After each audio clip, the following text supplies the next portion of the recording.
Welcome back to the Nerdrotic channel. My name is Gary Beekler. I am live in San Francisco, California, and I come to you from nerdrotic.com. And tonight I am back covering Cloak and Dagger Season 1, Episode 5, because we skipped Episode 4 for reasons. And the episode name was the Princeton incident, which must have been the incident with the rig, I'm guessing. I didn't catch. This is where I miss Dennis, because I didn't catch why it was called the Princeton incident, but I'm guessing it was from the rig falling down. Hello, everybody in chat. I'll get to you in just a moment. Yes, it is just me tonight. My poor co-host sounded like Barry White. He and not in Barry White's best days. He's a little sick right now, so it's just going to be me tonight covering Cloak and Dagger. And we're back, and I don't mean to slam on the show. I really don't. And John Bellman, thanks. $20 super chat saying, hope Dennis feels better. I do too, because I do like to talk to him about shows. But I've got you guys, and John, you are awesome. Thank you so much. That is so kind. Welcome, everybody. Actually, I did like this episode. I got to say, was not a fan of last episode. I will tell you that right now. Our policy here is to not cover shows we don't like, because we don't want to, except for Star Trek Discovery, because we have so much fun crapping on that show. But all the other ones, I'll stick with to the end. Even if they're so-so, because sometimes shows can rally at the end. I kind of thought that would happen with Krypton. It didn't, unfortunately. And then you got Westworld, which, really depends on that last episode so much. And we've got a lot to say about that one, especially tomorrow night. If you're watching this live, if it's a video, then refer back to the video that will come after this one in the future. And yeah, so tonight was a better episode. It seems to be a trend lately to have superhero shows with the real slow burn, or they don't really use their powers very much. And in the first 40 minutes of this show, powers are only used once each by Tandy and Tyrone. And thank you, Movie Finobi, for the super chat. Nightshade, the homeopathic hero cure for Dennis. Right. So real quick, last episode, it wasn't the story was okay. There was some elements in it that kind of pissed me off that I'm just not going to go into, because they're kind of political, and we don't get political on this show. But so you could just guess. There's a couple things that like really tore me out of the show. But upon watching it again, it was part of the show. So last episode, we got to see an addition to their powers, aside from Cloak being able to just teleport, and he can also see people's fears. And Tandy Dagger can see people's hopes. And I do like the switch in this, to where the nice guy sees the fears, and the not so nice girl, we think, morally gray girl, we'll just say, can see people's hopes. And of course, in this episode, she decides to take advantage of it like a good drug addict would. Now, the first question I have right off the bat, being a grateful recovering addict, is I was wondering what kind of pills she was taking. I know she was probably doing some coke. Okay, you can recover from coke pretty quickly. It's not something that has a real long kick. But if she's doing any kind of opiates or anything like that, there's no way she just is stopped doing her pills and is okay, if she's been doing them for any amount of time. So yeah, she might have been doing, just Adderall or something like that. And then you can kind of get over that in a couple days. That's not too hard. It's more of a mental thing, but the physical kick from opiates is bad. Trust me. Okay. So here we go. So Tandy, we start out with Tandy. I got to get my notes straight. Gosh, dang it, Gary, come on. Yeah, here we go. Tandy going over some papers that she stole at the end of last episode, after she tried to commit suicide, and it ignited the control of her powers.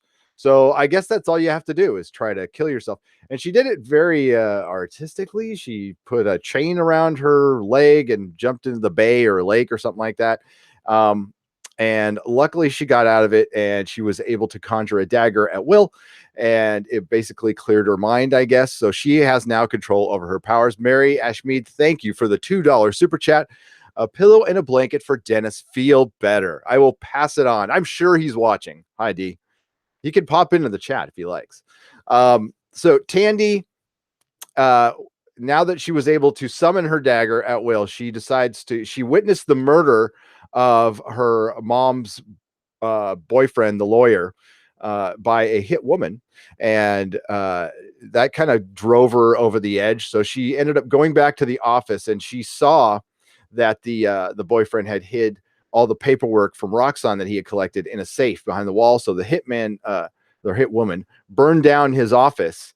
But the safe, of course, was okay. So she used her dagger, cut it open, and got all the paperwork. So she's kind of going through it in her church, and she's got everything spread out, and she is on the case.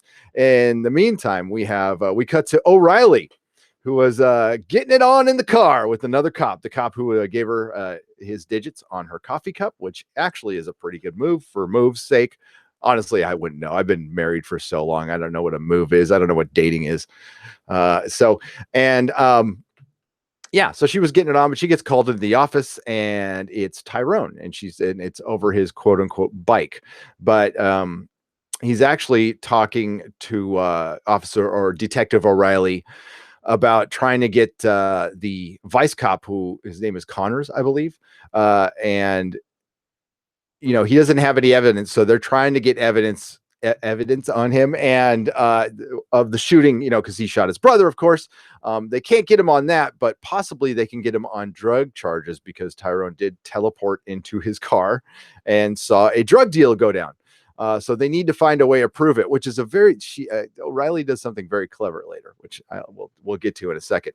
So Tandy sees Ty at school, and it's the big state championship, and she tells him that she can summon her powers at will, and all you have to do is try to kill yourself. And he's like, that's not a good idea. I think there's got to be something better than that. So at first you have to get a concussion to get one power going, and now you have to kill yourself, because this is some emo shit going on here. Okay, I'm surprised there isn't any of The Cure playing. I guess you kids don't like The Cure, but The Cure was always associated in my time with emo people. So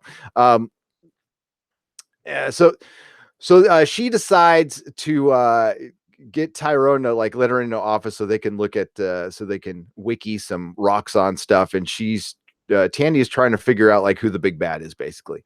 And that's what we as viewers are trying to figure out, who the big bad is too. We are now 5 episodes in, and we finally kind of get our bad guy, and it's just the corporation, which is pretty much the new kind of villain we're seeing creep into comic books. They're not just straight up mustache twirling villains anymore. They always have some kind of motivation. Like we had Bushmaster and Luke Cage, which was a pretty good villain. We had Killmonger in Black Panther. So I think we're going to get a lot more of the sympathetic Magneto type villain, which is good, but sometimes I think it's just good to have a straight up villain, and which we might have with the Roxxon Corporation. So Tandy and Ty talk about, they acknowledge that they have these powers, and that she can see, her people's hopes, and he can see fears, and she decides, hey, let's use it to our advantage. And then we have millennial logic, basically, is the world has stolen for, she says, Tandy says, the world has stolen from me all my life. It's about time I steal some stuff back, which I'm sure flies on Freeform. I'm sure that kind of logic goes ahead. If my kid ever said that, no, not going to fly in my house. So then we have a little lineup, and there one guy, it's the state championship, and the cheerleaders come out, and the girl who likes Tyrone comes out, and we see another guy give a cheerleader his Letterman jacket, and Tyrone kind of blows it and doesn't give the girl who took him on the tour, took him to Auntie, help him figure out a part of his powers. He decides not to, not to make the move right there. So come on, dude, please. And in the meantime, we have Tandy sneaking into a locker and stealing some clothes, because she's gonna find a way to set up some Roxxon guys. All right. So we have O'Reilly talking to another cop, And this other cop, we kind of get some background on what the situation is with the drug lords in New Orleans, and it appears that everything has been cleaned up for the last 12 years. Pretty much when Connors got on the job, right around the time he went on Vice, and O'Reilly quickly susses out that maybe he cleared out the way for just one guy to have a monopoly on drugs, and the other cops all, well, it's been a lot safer the last 12 years. And of course, at least Riley acknowledges that. She's like, I'm not saying that. It's that's part of the job, I guess. But isn't it a coincidence that, when Connors goes to Vice, all the drug guys disappear? So I don't know. I thought it was. Then we got a cute little scene with Ty and his mom, and he's looking at a picture of his brother. And it becomes clear now that Ty teleports when he's feeling a strong emotion. So he's looking at a picture of his brother, and he teleports. It's a little different from the comic. He teleports like the TARDIS. Okay, so if you guys are not familiar with Doctor Who, the TARDIS takes the Doctor where he needs to go, not where he wants to go. So that's kind of what's going on here with Ty's teleportation. And he teleports to one of his brothers, the one who got shot, old friend, and he's working in some kind of a warehouse or something like that. It looks like he's doing pretty well for himself. He basically, helped out building some houses during Katrina and turned it into a business, and talked about looking ahead. You can't change the past. And I thought this was actually a good little scene. It's like, you can't do anything about what's happened. You just got to look ahead. And Ty was kind of like, oh, that's cool. It's nice to see one of my brother's friends doing good. And they talked about his brother a little bit. So then we get to Tandy, and she susses out some Tinder, and she decides that like their version of Tinder is the way to get through to some of the Roxxon execs that she has been Googling. And she sets it up basically to where she can go to a party. She goes and gets a job at at an escort company so she can get into this. And she succeeds in every way. She gets the job, so she can get into this party with the Roxxon execs. So she can cop her feelings, right? She can, she touches people, and then she gets right into their hopes and stuff. So yeah, Tyrone gives the Letterman jacket to his girlfriend. This, of course, is after he loses the state championship. Oh, I went way ahead of myself. So while Tandy is at the party, she is pretty much touching everybody and seeing their hopes, and they pretty much all hate this one CEO. And Tandy's like, God, I recognize that face somewhere. And while she's having strong feelings, the game is going on at the same time. And Tyrone, grabs the ball at one point, and he teleports the ball to the party. I thought that was a pretty good scene. And after the ref had touched him, he saw the ref do something like get stabbed. I couldn't really tell what was happening. Again, this is a visceral review. I've only seen it once. So when the ref touched him, he saw his dad taking notes, and then he got stabbed or stabbed somebody. I couldn't tell what happened. But after that, the ball teleported to the party Tandy was at. And I thought that was a really good scene. I thought, that's cool. If they start doing more of this show could actually get fun, because one of the things this show has been lacking is fun. So this episode started moving that way a little bit. Excuse me. So so he teleports the ball, and she's copying feels on everybody and seeing everybody's hopes. And they all get darker and darker. Like one guy has the CEO. Like for one, I think they're in this office that looks like it's the middle of a forest. I don't know if that's the actual Roxxon board, if it's just an interpretation of it in her, I don't know, in the astral plane or whatever it is. But we see the CEO inside the wall at one point. We see him serving another guy coffee, and then the third one is you see him blowing a guy. So it just gets darker as it goes on. But when she finally, that's like, I want to get to that. I want to get ahead of myself. So we have Tyrone actually at halftime teleports into the party, and he must have been drawn there by Tandy. So they are connected, obviously, at this point. And this is something that is in the comics, by the way. And she's like, what the hell are you doing here? And he's like, I don't know what the hell you're doing, but I'm in the middle of a state championship. I got to get back. And she said, well, you got to try that kill yourself thing, like right now. And he's like, no. So she pushes him off a balcony, and he lands in in like a fish pond or something like that, and he teleports back to the locker room. So that's pretty much the first time he was almost able to control it. He dries himself off real quick and goes back into the game, and of course they lose. And after they lose the game, he gives his Letterman jacket to the girlfriend after she snuck into his room, and gets a little on the side, which is good for Tyrone. That's great. Tandy, in the meantime, susses out that she's looking for Peter Scarborough, who is a face that she had completely forgotten, and that's the guy she's gonna have to go after. So, and also in the meantime, what was it? Detective O'Reilly busts a coke dealer, and and as you know, it's amazing. It's the first coke dealer she busts. Absolutely turns on like that, and she steals. She gets all the coke. She does it off the books. Even the coke dealer kind of sussed out that, like, hey, if you were gonna bust me and put me on record, you wouldn't have taken me so far. So, like, basically, what do you need? So she flips on her source and gets out of town.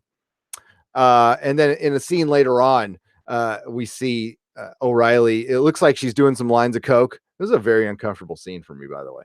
And she's doing some coke in the evidence room, and just so happens Connor walks by, sees her doing the coke, and he says, "Hey, ain't you going to share?" And they swap some stories, and she tells him where she got the coke from, and he pauses for a second, and then he's like, I kind of like your moxie, kid. We got to roll together and stuff. And, they do a little more coke, and she suckers Connors in just like that. So she is super cop, man. Damn. First drug dealer, she busts flips on him. And she's like, the minute she's on the case in an episode, she's damn near got it solved. So Tandy finds Peter Scarborough's house and goes out there and pretends to have a flat. And I'm really not sure. I guess she might have lured him out there to kill him, or just suss out his feelings, and that's what she ends up doing. So he's helping her change her tire because he likes to get his hands dirty. He said he'll help her do it. Now, I did like the fact that he got on her ass for not knowing how to change a tire, because like that is so me. My kids know how to change tires, by the way. You got to know how to do that. It's basic life 101. So he's changing the tire, and which Tandy probably knows how to change. And she's like brings out her dagger, which is it me, or these things are, I guess they're pretty phallic in the comic. I didn't think about it that much, but when you see them like in on television, they're pretty phallic. Okay, they just are.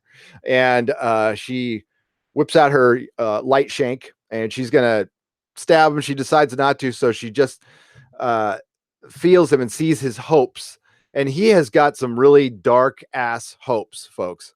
So it has him walking around the lake or bay or whatever the hell it is, with bodies with Roxxon workers floating up dead, and he's just collecting big wads of money and putting it in a cooler, and like one guy was still kind of alive, and he kills him and takes some more money and puts it in a cooler.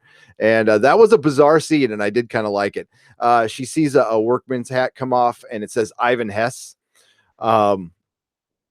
Not sure what that name means right now, but so we are finding out more about the bad guys, and it looks like it's going to be the Roxxon Corporation again. So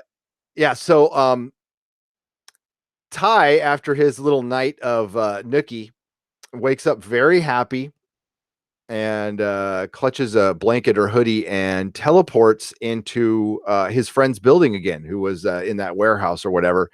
And he overhears a conversation with him and Connors, talking about, one of the drug dealers got rolled and we need some more supplies and stuff. And, we're not partners because you shot my boy.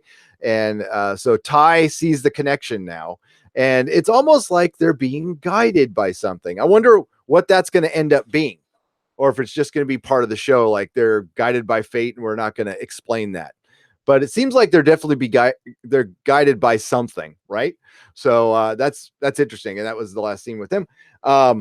We also see Tandy looking at the plans of the rig, and on the bottom we see the name Ivan Hess. But that's before she had met a girl at the party earlier who was feeling sick and nervous, and I guess she had to give some speech. And we see later that it was Ivan Hess's daughter, I believe, or it was the daughter of somebody who died in the accident as well. But instead of like leaving her cold, Roxanne actually paid for her school, and she works for the company now. And we see a little headline of hers that Tandy picks up that says Roxanne discovers previous unknown life in the Gulf or something like that. And the first thing I thought of was the man thing, but of course it won't be the man thing. And that's where it ends. So it seems like we got some movement with the show. I don't know how you guys are feeling about it. I got to apologize to my patrons because I put us up to a vote whether we should cover it or not. And it was almost a majority no. It was a majority no. It was almost a rout no. And here I am covering it again because it's necessity. We don't have a lot of shows to cover this summer. Summer's pretty I mean, okay, we've only had one summer of the show, and it was last summer, and it was very slow because we had some guideline strike that I to this day don't know what we did, and we lost our streaming rights for 3 months. And we had Game of Thrones, but that was about it. We only had 2 shows to cover. So we only have 2 shows to cover right now, and I don't know how many people are actually watching them. We're covering Preacher, and I mean ongoing shows, Preacher and Cloak and Dagger. We are going to cover 12 Monkeys on for 1 or 2 podcasts. We just did Luke Cage, and we're going to be doing a lot of fun. We're going to be covering Comic-Con every day. We'll be live every day at Comic-Con, Wednesday through Sunday. And that's in 2.5 weeks, folks. So I'll get to the chat now. I thought it was a decent episode. It did not bore me. Okay. It didn't bore me. And it last episode, which was good, but some of the writing was a bit preachy, we'll just say, and a little pretentious. But they dialed it way down, and this was a much better episode. I did like the first episode of this series, so it's okay. It's structured like a Netflix series. It's kind of, it's a little slow. All right. I need some more powers, but I see potential. But the problem these networks, especially these weird cable networks, are going to have that Netflix and Amazon are not, is if you're going to take on superhero shows, don't take them on just to be a placeholder. And what I mean by that is don't just put out the show so you can put out the show and mark your territory with it, but don't really do anything with it. Kind of like what you did with Gifted a little bit. If you're going to do superhero shows, people don't watch superhero shows to see if Ty is going to win the state basketball championship. Okay. Like even kids from Freeform want to see superpowers. Okay. And that's what we want to see. So let's see a little more of those. I do like the effects, but they just, frankly, they haven't done enough of it.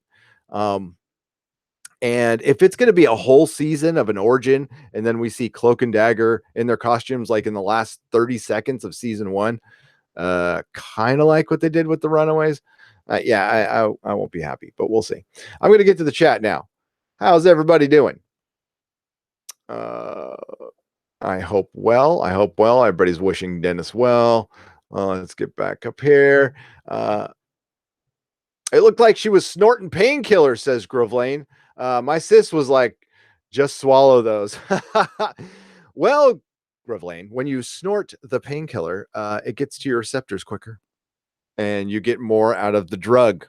It also makes it a lot harder to kick. Now, it's not like shooting it, and I'm not giving people advice. This is all horrible, horrible shit that you do not want to do. You do not want to go through what you go through afterwards. You will want to die.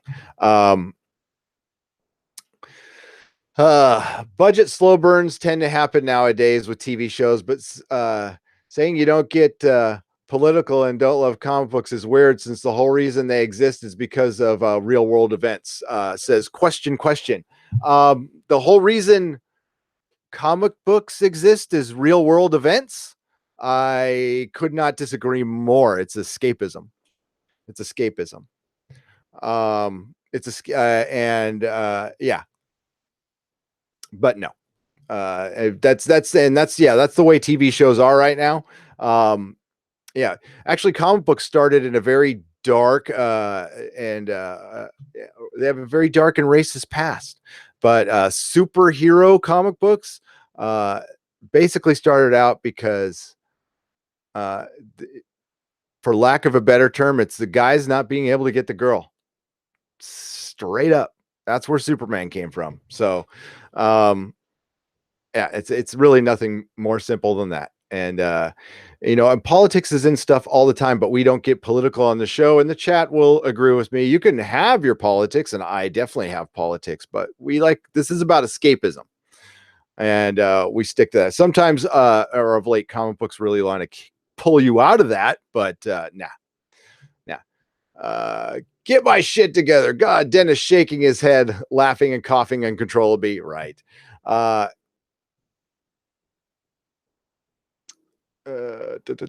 Snorting painkiller Jane, maybe movie Finobi. Snorting painkillers is bad. No, right. Moves, those are what Doomcock put on Susan. I know, right?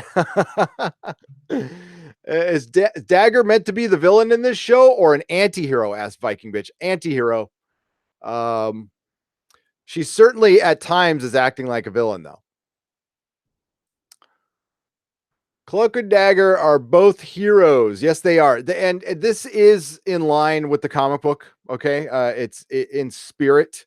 I'll say I read it. Now I haven't read the modern Cloak and Dagger stuff that's come out in the last 5 to 7 years. But I definitely read everything when, the first appearance in Spider-Man and everything. And this is kind of what it's meant to be. There is some changes that I'm sure there are some Cloak and Dagger purists out there. There's purists for everybody now. But is Cloak and Dagger good? The transport seemed juvenile and at the best teeny bopper schlock, says Persian Scribe. Yeah, the first thing I want to be as honest as possible on this show. Okay. It's kind of teeny bopper. All right. It's not as bad as it's not as YA as CW is turned into. But it is on Freeform. It's the most unfreeform show on Freeform, but it's still on Freeform, and you still have to endure Freeform commercials, which I go right by. Like one of them had a song. Okay, I even wrote it down. It made me laugh so fucking hard. I will not be able to mimic the song. Did you? I don't know if any of you guys saw it with commercials. Oh my God, it was talking about gender constructs, or oh God, it was a song about gender constructs.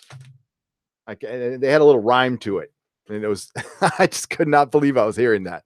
I'll have it next time. Yeah. That justification for stealing is called criminal thinking, and that is why I think she is really a villain, right? I love that. And they just rolled right past that.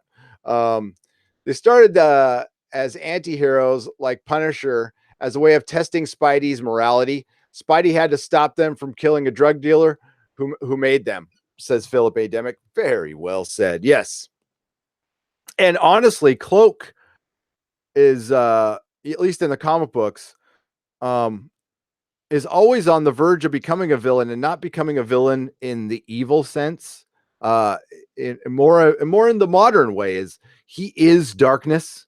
So and he hungers and he feeds off of people's dark their souls and shit. Not their actual souls, but it's Dagger who balances them out. Now I know they've changed that lately and retconned it, and I have no idea what it is right now. But so you could look at him as a villain in the sense of kind of like Galactus, like it's really not an evil motivation. It's just that's what he is, and it tends to be anti-life. So we all love the TARDIS, Mary.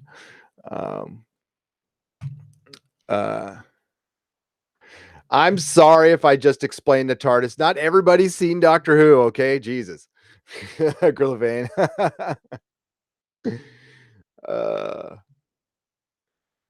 Just saying hi, bye, gotta go home, finish Luke Cage. That's cool, Crazy Carlos. Isn't it great how many people know how the TARDIS works now? People, because 7 years ago wasn't that way. It was not that way.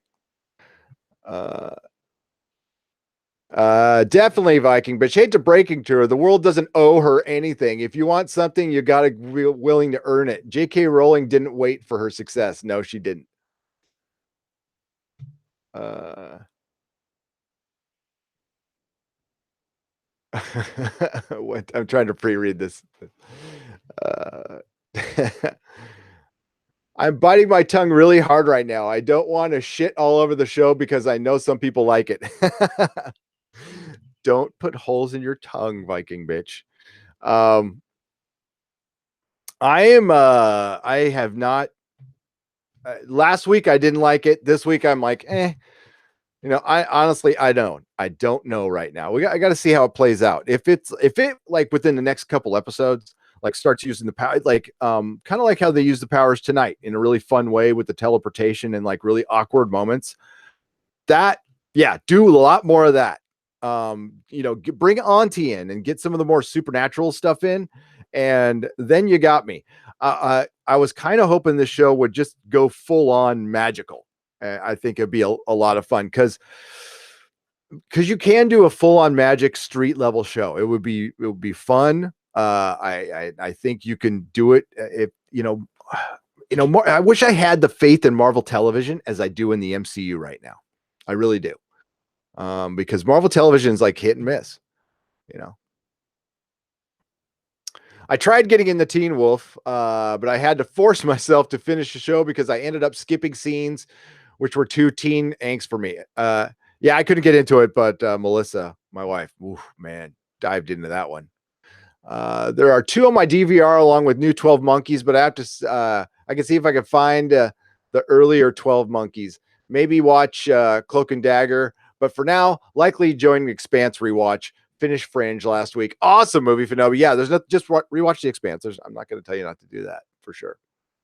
It's too YA for me, kind of dumb. It's freeform. Yep. We'll honestly see how much I can stomach. We might just have to use this Thursday night as a placeholder for another podcast. We'll see how it goes. We'll see how what matters is the views, and if people are interested in what I have to say about it. That's why I try not to crap out over the show. Also, and honestly, and this is because I'm sorry if I'm repeating something like explaining the TARDIS, which is sorry guys, I apologize for that. Working at a comic shop, I had to broaden my taste. Or I would have never been able to sell a single comic shop for 10 years. So I guess it really, because I used to be really particular about what I liked. With comic books, I kind of like everything, unless it's really offensively bad, which kind of what Marvel is right now. I like everything. I like comic books. I like superheroes. I dig everything about them. And I'm not just like a lot of comic book fans are like, oh, I like the street level superheroes like Daredevil, or I like just like supernatural stuff like Doctor Strange, or I'm just an X-Men mutant person, or I'm a DC fan, which is a whole different sort of fan. And then there's like the mega level 11 DC fan who like gets legions of superheroes and can name you every legion of superheroes and every, team member and sub team member, which I cannot do. Okay. So there's all kinds of comic fans, but I'm the kind of comic fan who can read Preacher and I can read Archie. I like comics. I definitely like Preacher more than Archie. I think Jesse and Cassidy are the only two people that Archie hasn't met yet. Now that is a good Archie. It just reminds me too much of kids in juvie to have intention of changing. I have heard these speeches before. Yeah, considering where you work, Viking bitch, I don't want to dox you or anything, but yeah. Yeah, especially yeah, and I've done some H&I in institutions. I've been in a lot of institutions, we'll just say, in and out, with H&I and other things. And I know what you're talking about.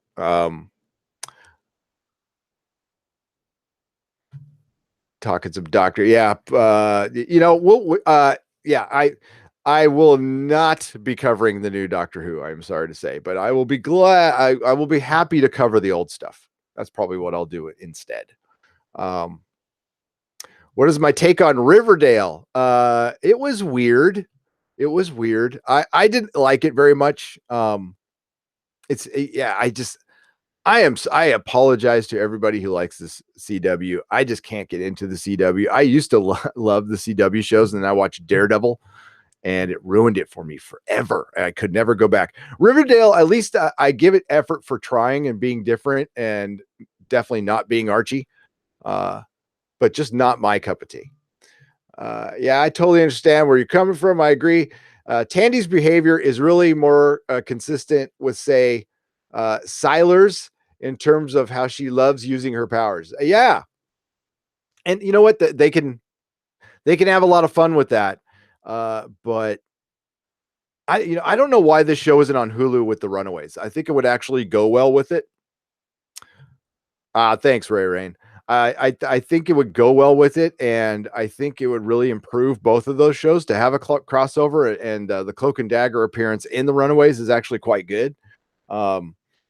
And yeah, so what about the new Sabrina the Teenage Witch series? Will you cover that? Asked Jody. I'll